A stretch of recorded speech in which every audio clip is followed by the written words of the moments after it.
Bonjour à tous, merci d'être là. Et donc avant de vous parler de l'événement qui nous fait nous poser devant vous aujourd'hui, juste faire un petit point, retracer un peu ce qu'est la société Corsicom, qui aujourd'hui est l'organisatrice en partenariat avec Life for Event, dont Pierre-Maurice est le représentant de la course Isula Race.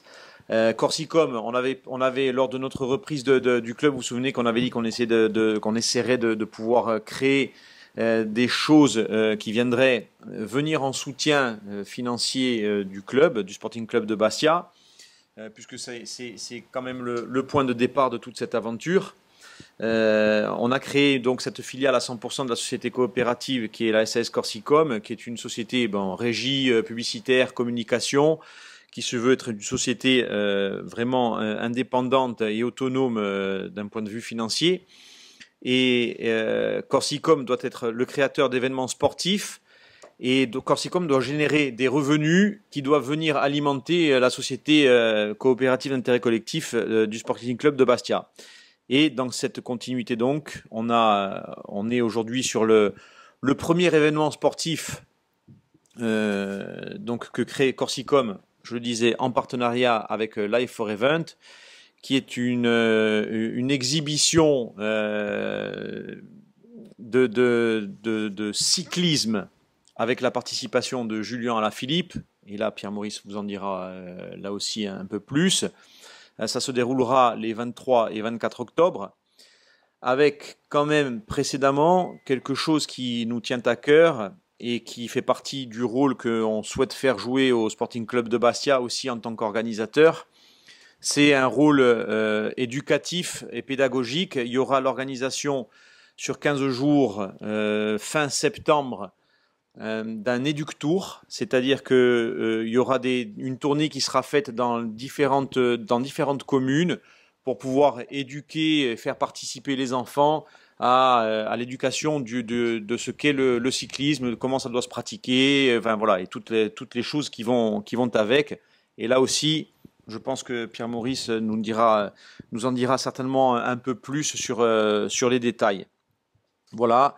Voilà pour cet événement. Je vais peut-être laisser la parole à Pierre-Maurice, donc qui représente la société Life for Event, qui est partenaire de Corsicom sur cet événement. Merci Président, merci à tous d'être présents. Donc, je suis Pierre-Maurice Courtade, je suis le président de Life for Event qui organise plusieurs épreuves cyclistes, dont le Tour cycliste de la Provence, qui est l'épreuve UCI Pro Series sur le continent qui se tient essentiellement dans le département des Bouches-du-Rhône. On organise aussi le Tour de Savoie-Mont-Blanc, le Bike Peak, qui est une épreuve de vélo assistance électrique dans le cadre du Grand Prix de France de Formule 1. Et on coordonne aussi le Grand Prix en lui-même en sport auto. Voilà une présentation sommaire de qui on est et de ce qu'on fait. Nous, on a répondu favorablement à la demande du président de travailler sur ce projet parce qu'on y croit énormément. La Corse est un terrain de jeu essentiel pour le vélo. Vous pouvez retrouver tous les différents profils. Et on a voulu que cette épreuve soit très populaire avec deux moments forts. Donc le 23, l'Isula Series, qui va permettre de faire des séries où des personnalités, des personnes pourront s'affronter à Julien Alaphilippe, notre champion du monde, mais aussi avec la participation du monsieur, que ça soit très populaire, que tout le monde puisse y rejoindre. Il y aura des concours qui seront organisés dans ce sens. Et le lendemain, une cyclosportive qui partira du stade pour arriver place Saint-Nicolas à Bastia, avec des segments chronométrés, ce qui permettra à tout le monde de le participer, aux pratiquants et aux non-pratiquants de vélo, avec le vélo assistance électrique bien évidemment, puisque c'est aujourd'hui plus que dans l'air du temps.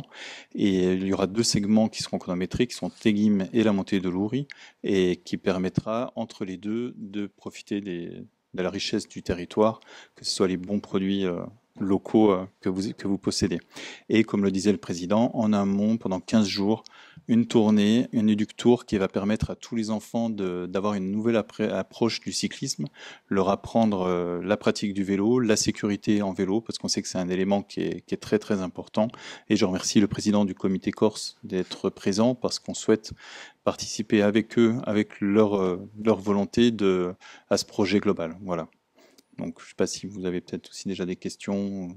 Alors juste pour Ouais. préciser quand même, pour parfaire l'information, alors concernant d'abord le parcours, c'est donc on part de Fouriagne, il y a la montée de Téguy mais qui doit être faite. Ensuite il y a un ralliement, alors je sais pas si on appelle ça une liaison, hein, Liaison, c'est ouais. comme en course automobile. Et il y aura la montée du col de Sainte-Lucie à Lourdes et pour revenir ensuite terminer à Bastia. Voilà. Pardon. Excellente question. Ça représente combien de kilomètres à peu près? Ça va faire une centaine de kilomètres et on n'a pas encore défini tout le parcours parce qu'il faut qu'on fasse les réunions en préfecture pour vraiment valider toutes les routes qu'on va emprunter parce c'est la particularité du sport cycliste d'être sur les routes. Donc il va falloir qu'on ait, ça va se faire très vite, mais il y aura une centaine de kilomètres, je pense. Vous avez dit qu'il y aurait vélo et vélo électrique aussi, hein? Oui, aujourd'hui, le vélo assistance électrique permet au plus grand nombre d'y participer et c'est la volonté aussi de cette épreuve qu'elle soit populaire. Donc ça va permettre à tous de venir. Au-delà de cette course, finalement, cet Isolares, c'est peut-être pour vous la première pierre d'un projet plus grand, parce que vous faites venir quand même Julien Alaphilippe, qui est le champion du monde en titre pour le samedi soir. Ça veut dire que vous voulez montrer, Corsicom et donc Life for Event, qu'on peut organiser un grand événement cycliste en Corse, et c'est la première pierre, c'est ça? Mais ça fait partie effectivement de ça, ça fait partie de nos ambitions. On parle de développement et l'idée c'est effectivement de créer un événement alors autour du sport. L'idée, enfin, on n'a jamais caché, l'idée c'est de faire participer, c'est de montrer que le sporting, au travers son organisation, est capable effectivement d'organiser des grands événements.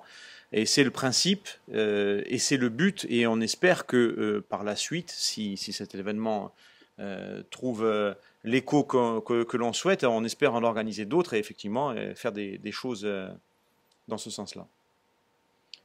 Quelle va être l'implication du comité cycliste qui était un petit peu moribond jusqu'à présent? Quelle va être son implication? On va y travailler ensemble, on s'est déjà rencontré une fois. Après, nous, l'objectif, c'est aujourd'hui de revenir avec un grand événement, mais aussi accompagner le comité. Aujourd'hui, moi, je connais pas le passé et ce que je veux voir, c'est juste l'avenir. Et je pense que les personnes qui dirigent aujourd'hui ce comité sont plus que courageuses pour avoir repris et relancé ce comité et la vie cycliste sur l'île. Et c'est hyper important de pouvoir les accompagner. Et je pense que de pouvoir amener un champion du monde sur l'île aujourd'hui, c'est quand même quelque chose qui est exceptionnel quand on sait qu'il n'a pas fait un autre événement autre que le Tour de France ou les grandes épreuves. Donc je pense que voilà, c'est plus une logique de positivité que de négatif. Alors, vous parlez d'une tournée dans les écoles. Claude Ferrand dit concrètement, est-ce que les communes actionnaires de la SIC vont être privilégiées, on va dire, dans ce tour? Ben, en tout cas, elles sont contactées pour leur demander si elles sont intéressées, effectivement. Pour pouvoir le faire, il faut, et enfin, il y a l'intérêt, il y a la possibilité d'organiser. Alors, c'est quand même une logistique. Donc, il faut aborder comment dire, la chose sous cet angle-là. Vous parliez de logistique, forcément, il y a aussi la question du budget, parce que organiser une course cycliste, ça demande à la fois de la sécurité, on va dire aussi des gens qui font marcher cette course, et puis il y a aussi l'avenue de Julien Lafilippe, ça veut dire que forcément il y a un budget important qui est mobilisé. Oui, il y a un budget effectivement important qui est mobilisé. Euh, mais on doit trouver justement dans l'organisation de ces événements-là des choses pour pouvoir dégager. Et le principe, même s'il y a un budget qui va être conséquent pour organiser cela, le principe c'est d'en retirer quelque chose. Et encore une fois, il ne faut pas oublier que c'est pour faire vivre le Sporting Club de Bastia que Corsicom existe. Voilà, donc on reste dans la même logique. Vous attendez combien de participants en tout à peu près? Ou est-ce que vous êtes limité aussi en participants? Non, non, à ce stade, on n'est pas limité. Si on réussit aujourd'hui à réunir 400-500 participants sur l'épreuve cyclosportive, c'est une très bonne chose. Et l'objectif, pour répondre aussi peut-être un peu à votre question précédente, c'est que aujourd'hui, nous, on organise des épreuves comme le Tour de la Provence qui sont considérables. Et aujourd'hui, on a une mécanique aussi pour accompagner Corsicom qui va générer des recettes. Donc, c'est pas une dépense en soi, c'est un vrai projet. Donc la première soirée, si on a bien compris, ça va être un contre-la-montre qui va être localisé vraiment dans le centre de Bastia, c'est ça? Ça va être des séries, c'est-à-dire que le profil du parcours, qui est quand même très étroit, ne nous permet pas de lancer un peloton. Ça serait suicidaire parce qu'il faut, comme vous l'avez dit, hein, les mesures de sécurité sont hyper importantes. Donc ça va être des séries comme ce qu'on peut trouver sur piste, mais ce qui se fait très rarement sur route, et ça sera même un spectacle plus vivant aussi pour les spectateurs qui seront présents. Donc ça va être des séries éliminatoires au fur et à mesure, et le format va être défini là parce qu'on attend aussi de savoir combien on aura de personnes, et aussi il faut que ce côté populaire soit très très très présent.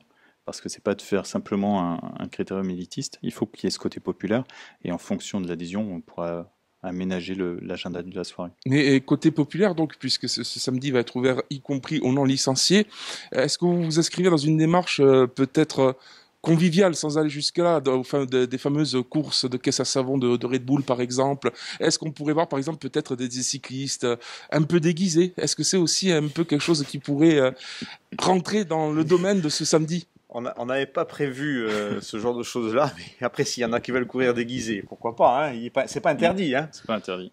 Ou avec des roues carrées. Parce qu'on a bien compris qu'il y a un côté convivial pour le samedi, c'est ça, vraiment. Oui. Parce que le dimanche, on va dire, il y a un côté où vous allez avoir comme objectif que tout le monde s'amuse un peu, c'est ça, en participant à une course où il y aura un champion du monde qui sera là. Après, même le dimanche, hein, ça va être convivial. Hein. C'est comme je vous ai dit, on veut pas partir sur un format de chronométrage du départ à l'arrivée pour cette raison-là. C'est-à-dire que l'objectif, c'est que les ascensions soient chronométrées, mais que le reste ne soit pas chronométré. Donc que les gens puissent s'arrêter, prendre le temps de vivre, profiter, puissent passer un dimanche sympathique entre amis. Donc voilà, c'est les deux qui seront conviviales. On reste dans la philosophie dans laquelle on est depuis le début. Hein. L'idée, c'est pas de se pavaner, c'est pas de dire on organise un événement qui soit ultra. Alors il y a certes la présence de Julien Lafilippe qui veut dire quelque chose, et c'est quelque chose de grand et de très grand de pouvoir le faire venir. Mais l'idée, c'est de partager. Je parlais tout à l'heure de rôle social. On a parlé du rôle éducatif, pédagogique. Donc, on a cité tout à l'heure le comité corse de cyclisme avec qui il y a les échanges sur cette organisation. On n'oublie pas l'association Adrien Lipini aussi, pour laquelle il faut parce que enfin, c'est presque, comment dire, j'allais dire c'est marrant, mais c'est pas le terme, mais c'est bizarre. Mais le Sporting, il est finalement, on persiste à se lier avec des histoires tragiques aussi, puisque le Sporting s'est lié avec la catastrophe de Fouriane. Et puis derrière, dans cette organisation-là, il y a l'association Adrien Lipigne, avec laquelle on espère pouvoir organiser quelque chose, faire en sorte, parce que le principe, c'est encore une fois d'éduquer, de pouvoir amener des choses, se servir du passé pour améliorer le futur. Donc voilà, on est dans la même philosophie. Il ne s'agit pas de faire des choses en grande pompe. Bien sûr qu'il y a toujours cette connotation de convivialité et de faire en sorte que les choses se passent pour le mieux. On n'est pas là pour, excusez-moi le terme, pour se la péter. Justement, je reviens. C'est la question que je voulais vous poser par rapport à l'association Adrien Lipini qui fait un énorme travail dans les écoles. Donc, elle va être associée? Ben, c'est le but, c'est ça. Et après, nous, on doit amener, contribuer, peut-être compléter des choses s'il y a moyen de le faire. On ne le fera certainement pas avec autant, je ne sais pas, peut-être avec autant de réussite qu'on souhaiterait ou qu'ils le font eux-mêmes. Mais en tout cas, l'idée, c'est ça, c'est de venir compléter quelque chose. Hormis le champion du monde, on peut s'attendre à d'autres cyclistes professionnels qui viendraient du continent ou pas? Oui, il y aura d'autres cyclistes professionnels. Il est encore trop tôt pour les annoncer. La saison n'est pas encore totalement finie. Et on est en pleine saison encore avec la Vuelta, avec pas mal d'autres épreuves. Mais dans les 3 semaines, un mois qui arrivent, on aura le plateau définitif. Le nom Isola Race, ça veut dire qu'aujourd'hui, dans le futur, on peut imaginer une épreuve dans le temps et autres préparation. L'idée de cet événement, c'est de pouvoir l'inscrire, c'est d'en faire un événement, si possible, annuel.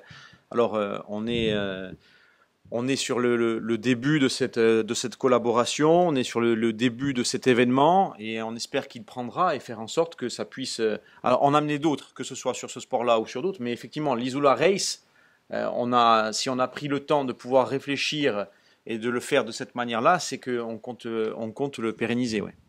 pour le samedi soir, vu qu'il n'y a pas de licence, est-ce que vous espérez aussi attirer des visages connus en Corse, pas forcément cyclistes, même des gens du monde culturel, par exemple, pour faire cette course? Oui. Oui, oui, c'est l'objectif, hein. On l'a fait cette année dans le cadre du Grand Prix de France de Formule 1, qu'on a organisé une épreuve qui s'appelle Bike où on a essayé de regrouper en fait plusieurs origines de monde. C'est-à-dire on avait, vous pouviez retrouver Adriana Carambeu, Maëva Cook, ancienne Miss France, Fred Bousquet, le champion olympique de natation. On a essayé de faire le plus hétéroclite possible, et ça sera le but aussi. Vous évoquiez tout à l'heure, vous organisez le Tour de Savoie, le Tour de Provence. On peut imaginer éventuellement le retour de l'emblématique Tour de Corse, dans lequel on avait vu notamment Bernard Hinault ici en Corse. On n'en est pas là, mais bon, déjà, je pense qu'il faut qu'on se concentre, comme à chaque fois, sur cet événement-là. Bien sûr qu'il y a derrière l'idée de pouvoir pérenniser, mais faisons bien cet événement. Après, on verra ce que ça nous offre comme perspective. Si cet événement a la réussite qu'on le suppose, on verra ce que ça peut nous ouvrir comme voie derrière.